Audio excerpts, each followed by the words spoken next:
Bismillahirrahmanirrahim. Med Allahs nåd har vi precis avslutat den tredje dagen här på Bokmässan i Göteborg. Och idag har vi haft väldigt välbesökt monter med många spännande samtal. Ett av samtalen var med Sveriges ärkebiskop Martin Modéus och vi talade om begreppet helighet. Det andra samtalet var med Thomas Bodström, tidigare justitieminister i Sverige, och Ulf Boström, polis i Göteborg. Och det handlade om hur vi genom lagen ska förstå aktioner såsom koranbränning. Och det sista samtalet handlade om koranbränning som politisk manifestation tillsammans med professor Bo Rothstein och Ulf Gustafsson som är ordförande för humanisterna i Sverige, förbundssekreterare. अल्हम्दुलिल्लाह, जैसा कि अभी मुकर्रम मौलवी साहब ने ये बताया है कि आज का दिन बहुत ही कामयाब गुज़रा और एक बड़ी तादाद में लोगों ने विज़िट किया। इस हवाले से मुकर्रम मोहतरम मौलवी इंचार्ज सर से पूछते हैं कि उनका क्या ख़्याल है कि कैसा दिन आज का गुज़रा और कौन सी अहम चीज़ें हैं जो आज के दिन में नोट करने वाली हैं। जज़ाकुमुल्लाह, आज के दिन में जो मेरी जो रूह जो थी वो खुश हो रही थी, वो इसलिए कि मुझे ये एहसास हो रहा था कि अल्लाह के फ़ज़ल के साथ जमात अहमदिया दुनिया के हर मैदान में दिन ब दिन तरक्की करती है। अगर मैं अपने पिछले 23 साल का यहाँ की हिस्ट्री जो बुक मैसन की है वो देखूँ तो मुझे हर साल बेहतर से बेहतरीन होते हुए नज़र आता है। और इस साल ख़ास तौर पे जैसे कि अभी काशा साहब ने आपको बताया है कि जो मेहमानान करामी हमने बुलाए थे उनके आने के नतीजे में इस कदर पब्लिक यहाँ आई, पीछे तक लोग खड़े होकर देख भी रहे थे, वीडियोस भी बना रहे थे और उन तक हमारे ये ख़यालात पहुँच रहे थे। उसमें से ख़ास तौर पे इतनी बड़ी शख्सियात जो इस मुल्क में सिर्फ लोकली किसी एक शहर की नहीं बल्कि पूरे मुल्क गिर शोहरत याफ्ता लोग थे जो आए और उन्होंने आके तो यहाँ पे हमारे मंतर पे अपने ख़यालात का इजहार किया।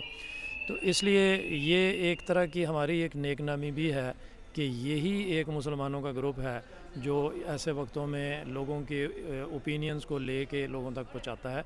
तो अल्लाह करे कि आगे भी और भी बहुत ज़्यादा तरक्यात हों। लोगों का कुरान करीम में ख़ास तौर पे जो दिलचस्पी थी वो भी बहुत ही एक लिहाज से खुश करने वाली थी कि लोग इस कदर दिलचस्पी ले रहे हैं, मुखालिफ हमारे कुरान करीम की बेहुरमती करने की कोशिश कर रहे हैं।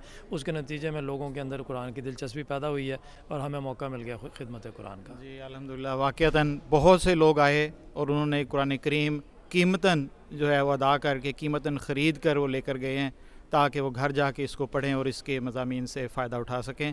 अब मेरी दरख्वास्त है मुकर्रम मोहतरम मुबल्लिग़ सिलसिला मुसब रशीद साहब से कि आज की जो ये डिस्कशंस हुई उनमें से कौन सी ऐसा कोई पॉइंट है, कोई ऐसी चीज़ है जो आप लोगों के सामने पेश करना चाहेंगे।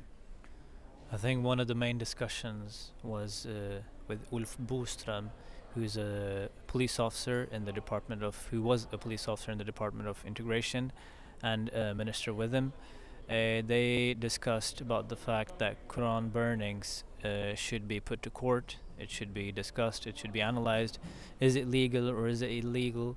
And one of the main things was that during the discussion there was a lot of public who was there at our stall, and they viewed it, they were interested, and they said that's a really positive initiative that we were taking and they benefit from it.